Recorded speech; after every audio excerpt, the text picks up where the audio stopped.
Good morning बच्चों। आज हम अपनी हिंदी पाठ्य पुस्तक का वर्ण और वर्तनी प्रकरण पढ़ेंगे। जैसा कि हमने पहले अध्ययन कर लिया है कि वर्ण किसे कहते हैं और कितने प्रकार के होते हैं, उनमें स्पर्श व्यंजन तक हमने अध्ययन कर लिया था। अर्थात व्यंजन कितने प्रकार के होते हैं, 3 प्रकार के होते हैं, स्पर्श, अंतस्थ और ऊष्म व्यंजन। स्पर्श व्यंजन तक हम अध्ययन कर चुके हैं। आज पढ़ेंगे अंतस्थ व्यंजन कि अंतस्थ व्यंजन किसे कहते हैं। तो जिन व्यंजनों का उच्चारण स्वरों और व्यंजनों के मध्य होता है, अर्थात बीच में होता है, उन्हें अंतस्थ व्यंजन कहते हैं। अंतस्थ व्यंजन 4 होते हैं, ये, रे, ले, वे। अंतस्थ के बाद में आते हैं ऊष्म व्यंजन कि जिन व्यंजनों का उच्चारण करते समय हवा मुंह से टकरा करके ऊष्मा पैदा करती है, अर्थात इन व्यंजनों का उच्चारण करते समय हवा में थोड़ी सी ऊष्मा उत्पन्न होती है, उन्हें ऊष्म व्यंजन कहते हैं। ऊष्म व्यंजन भी 4 होते हैं, श, है। संयुक्त व्यंजन, उसके बाद में आता है संयुक्त व्यंजन। व्यंजन के 3 भेद होते हैं, स्पर्श, अंतस्थ और ऊष्म। अब संयुक्त व्यंजन किसे कहेंगे कि जब 2 या 2 से अधिक व्यंजनों के मेल से जो अक्षर बनता है उसे संयुक्त अक्षर कहते हैं, अर्थात संयुक्त व्यंजन कहते हैं। संयुक्त व्यंजन हिंदी वर्णमाला में 4 होते हैं, श, त्र, गे और श्रेय।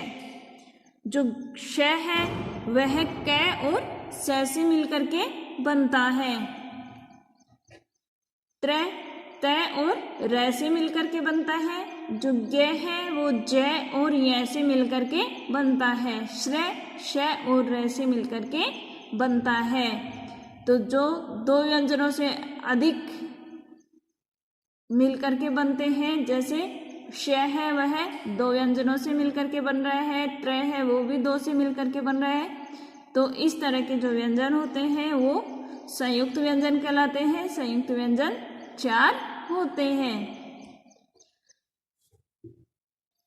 द्वित्व व्यंजन, द्वित्व का मतलब होता है 2, कि एक जैसे 2 वर्णों के मेल को द्वित्व व्यंजन कहते हैं, अर्थात एक ही जो व्यंजन होता है, एक ही जो वर्ण होता है वो 2 बार आए, पहले आधा उसके बाद में पूरा, उसे द्वित्व व्यंजन कहते हैं। जैसे उदाहरण के लिए पक्का, जो अपने पास पक्का शब्द है उसमें क वर्ण की 2 बार आवृत्ति हुई है, तो ऐसे जो व्यंजन होते हैं, ऐसे जो वर्ण होते हैं वो द्वित्व व्यंजन कहलाते हैं।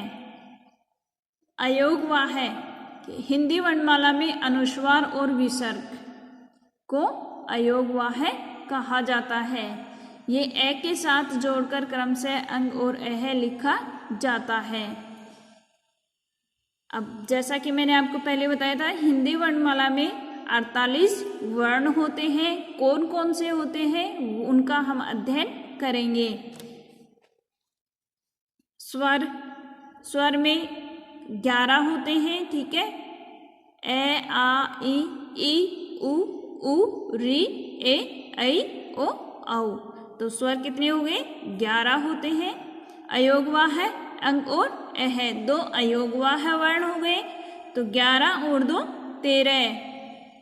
व्यंजन में अभी हमने प्रकार पढ़े हैं कि जो स्पर्श व्यंजन होते हैं वो 25 होते हैं, अंतस्थ व्यंजन 4 होते हैं और ऊष्म व्यंजन 4 होते हैं। कुल व्यंजनों की संख्या 33 होती है और अन्य जो शब्द हैं डे और डे ये 2 होते हैं, तो 11 और 2 13 और ये 33, 13 और 33 46 और 46 और 2 अन्य जो वर्ण हैं उनको 2 को मिला करके कुल वर्ण हो जाते हैं 48। वर्तनी का मतलब होता है कि शब्दों को सही रूप में लिखने के लिए जिन वर्णों का क्रमशः प्रयोग होता है उसे वर्तनी कहते हैं, अर्थात शब्दों को सही रूप में लिखने के लिए जिन वर्णों को हम क्रम से लिखते हैं, शुद्ध रूप में लिखते हैं, उसे कहते हैं वर्तनी। वर्तनी के बाद में आता है वर्ण विच्छेद की। वर्ण विच्छेद किसे कहेंगे कि शब्दों के टुकड़े करके लिखना वर्ण विच्छेद कहलाता है। जिस प्रकार से भारत जो शब्द है अपने पास, ठीक है, भारत शब्द का हम वर्ण विच्छेद करेंगे तो भ प्लस स्वर है आ, तो आ प्लस रे के नीचे स्वर अलग हो जाएगा तो सब व्यंजनों के नीचे हलंत आएगा, ध्यान रखना। तो भा प्लस आप, भा में भ प्लस आ, और रे में ए है तो रे प्लस ए प्लस ते प्लस ए, भारत।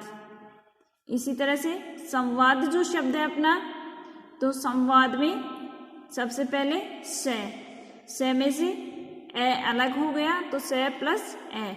ऊपर जो अनुस्वार है वो आएगा मैं, अनुस्वार के अंदर कोई भी स्वर नहीं है इसीलिए मैं ऐसे की ऐसे आ जाएगा वे प्लस आ प्लस दे प्लस ए। आजाद आ प्लस जे प्लस आ प्लस दे प्लस आ, तो ये आजाद शब्द बन गया। अब आपको इनको याद करना है और जो कॉपी में दिए गए हैं उनको आपको हल करना है। धन्यवाद।